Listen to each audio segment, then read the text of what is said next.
Alrighty, yo, what is going on, everybody? It's your boy, Mr. DDG94, with another reaction video. Today, we're going to react to decisions that still haunt these NBA players to this very day. Without further ado, let's get right into it.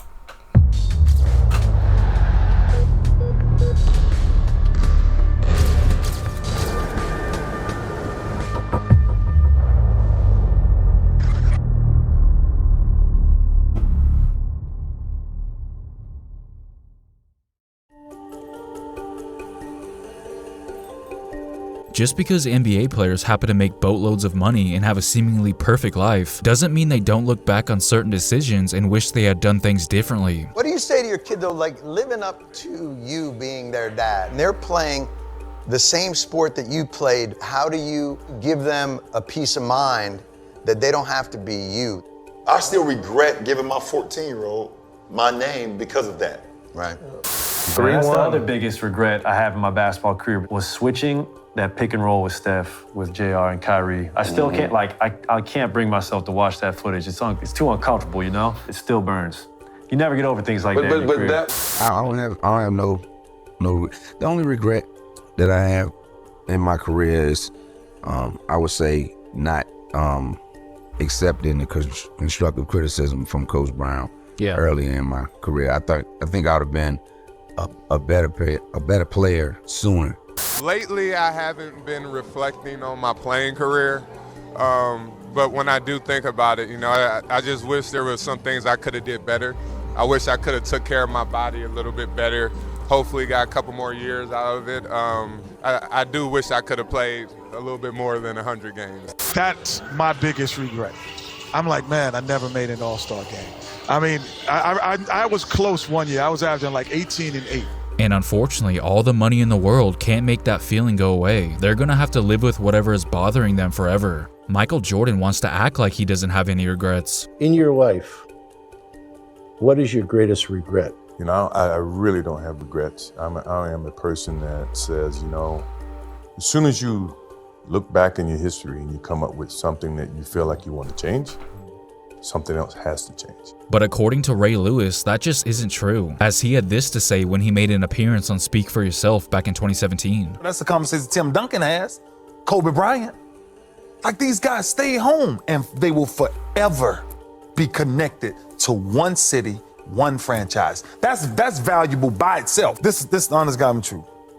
MJ, I'll never forget this, said to me, the only thing I regret is putting on another uniform. That's it. While he wasn't specific on which uniform Jordan was talking about, Lewis seems to be implying that Jordan regretted playing for the Washington Wizards because it kind of left a stain on his legacy, as he can no longer say that he played his entire career with one team like other players can say. The Wizards failed to make the playoffs in the 2 seasons he played there. I've always felt that he already had the perfect storybook ending, and that the last shot he took with the Bulls should have been the last shot he ever took in the NBA. And if what Ray Lewis said is true, it looks like Jordan feels the same way. Shaquille O'Neal didn't beat around the bush when he was asked about his biggest regrets. To what extent do you think you made the most of your talent? Only regret I have right now is 2 regrets. Actually 3. Missing 5,000 free throws, not passing up Wilt Chamberlain in points, and not being higher on the scoring list. That's it. Those are my only 3 regrets. But those just had to do with his playing career. We all know that the most painful regrets one can have to do with real life, the ones you have off the court. It's 3 what-ifs that will never go away. What if I'd have called my sister 2 minutes before she passed away and said, I love you? What if I could have dropped my ego and been like, Cole, what you doing, my boy? And what if I'd have did the right thing when I was supposed to do the right thing as a married man? Those will never go away. Here's Shaq talking about his reaction to receiving the news of Kobe's death. One day I'm sitting in the house and my son come up crying. He said, yo, man, Kobe just died in a helicopter crash. I was like, y'all bullshit. It's a hoax. Stop it. And I said, hold on, let me verify it. And I called my guy from the sheriff office. He said it was true. I start crying.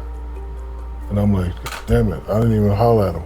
He says that the last time he talked to Kobe for longer than 5 seconds was when they did that sit-down interview together. And although they seemingly squashed their beef that day, Shaq still has regrets about not reaching out after that. Last time, you know, we did the sit-down everybody was waiting for.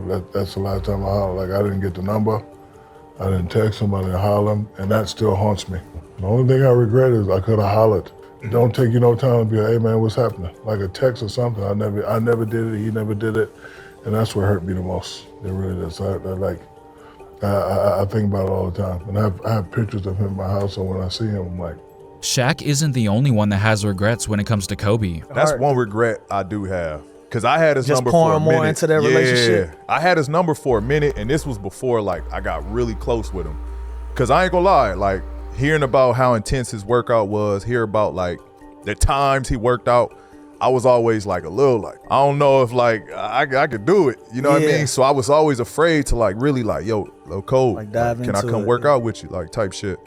And that's the biggest regret I have of not utilizing that time when I had the chance. And of course, that's exactly how Jason Tatum feels too. He wanted to reach out to Kobe more, but didn't want to disturb him. Quote, "The thing that I regret is I wish I would have called Kobe more. I wish I would have texted him more. I just always thought he was so busy. I never wanted to bother him. We knew each other. He told me to text him, to call him anytime, but I was almost scared, and obviously after what happened, I wish I would have reached out more." He went on to say that it taught him a valuable lesson, to no longer hesitate to reach out to other stars. It's kind of sad that we don't realize what we have until it's too late. And unfortunately for LeBron, he also had to find that out the hard way. When LeBron first signed with the Lakers, he and Kobe made plans to meet up for dinner. But due to the conflicting and chaotic schedules of each superstar, the two could never establish a firm date. Each time they came across one another, the meeting was brought up, but it kept getting put on the back burner. It's something that still bothers James to this day. Quote, "Of course you think there's going to be time for us to get together, and I understand that there are regrets in life, but I definitely wish I had that moment with him. What's crazy is Kobe tried to give us advice when he said this, but I guess we just didn't take it seriously."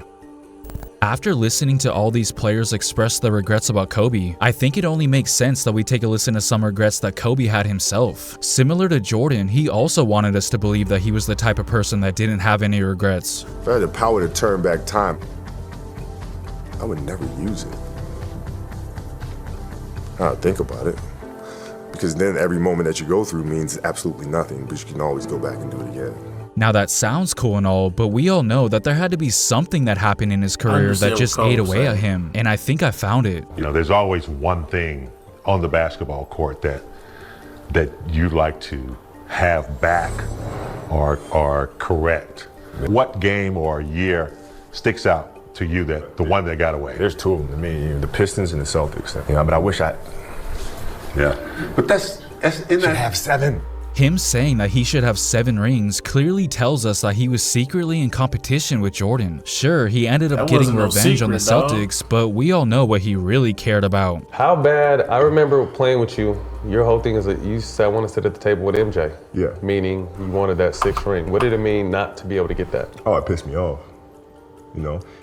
As we all know, in the summer of 2010, LeBron became an unrestricted free agent and decided to announce where he was going during a TV special on ESPN called The Decision, something he came to immediately regret. LeBron James says he regrets how he left Ohio. In a sit-down interview with ESPN, the former Cavs superstar talked about losing the finals in Miami and what he would change about the decision. If I could look back on it, I would probably change a lot of it. You know, the fact that having the whole TV special and people getting the opportunity to watch me make a decision on where I'm going to play, I would probably change that. And he echoed those same sentiments during a conversation with Oprah as well. Do you have regrets, any at all, about the way you left Cleveland? Or if you had to do over, would there be different things you do or different things you say? I think, you know, the whole decision in general could have been done differently. Meaning the filming of it Yes, and it could have been done differently, but at the end of the day, that I would have still, you know, wanted to be a part of this franchise. While LeBron regretted the way he handled his decision, Brian Windhorst regretted the way he handled the opportunity to report LeBron's decision. You see, Windhorst might have knew that LeBron was leaving Cleveland to join Miami before anyone else, but he just brushed it off as he didn't really believe it. Do you have a what-if moment, like a thing that you either thought was going to happen or almost happened or you heard was going to happen that you feel like would have changed the dynamic of the league? I got tipped off that LeBron was going to go to Miami, and I rejected it because I said, no, they can't make the cap space, and those guys aren't taking less. I pushed it right out. Like I could have had it. I could have really followed up on it like 10 days out. Why did I make an assumption? And why did I not follow that up? It was an arrogant thing for me to do. The way Brian Windhorst felt stupid in that moment is the same way Russell Westbrook felt stupid when he essentially passed up an opportunity to meet Michael Jordan as a kid. You were supposed to meet him when you was a kid? Yeah, see, so what happened was, I was at a Michael Jordan basketball camp. I probably was, I want to say 12, maybe 11, 12 years old. At the end of the camp, each kid get a one signed item from Michael Jordan. So obviously everybody stand in line. So I was playing, at the time I was playing like a little pickup game. So my coach kept like, come, hurry up, it's your time. I'm like, no, I'm playing my pickup game. I'm not coming out of line. So long story short, I end up winning my pickup game, but I didn't get assigned Michael Jordan. And when it was over, camp was over, when I got home, my mom and dad was like, did you get the ball signed? And I literally was just like, no, I did not. I was playing the pickup. Oh my God. Did you cry? Did you freak out, or you didn't care? I did. I definitely care. I wasn't thinking at the time. I was just a little kid having so much fun. I was like, yo, it's time to get your thing signed by Michael Jordan. I was like, okay, I could do it later. And then never did. Luckily, this is one of those rare cases where the person who regretted something eventually got the chance to make up for it, as Michael Jordan introduced Russell Westbrook at the Oklahoma Hall of Fame ceremony.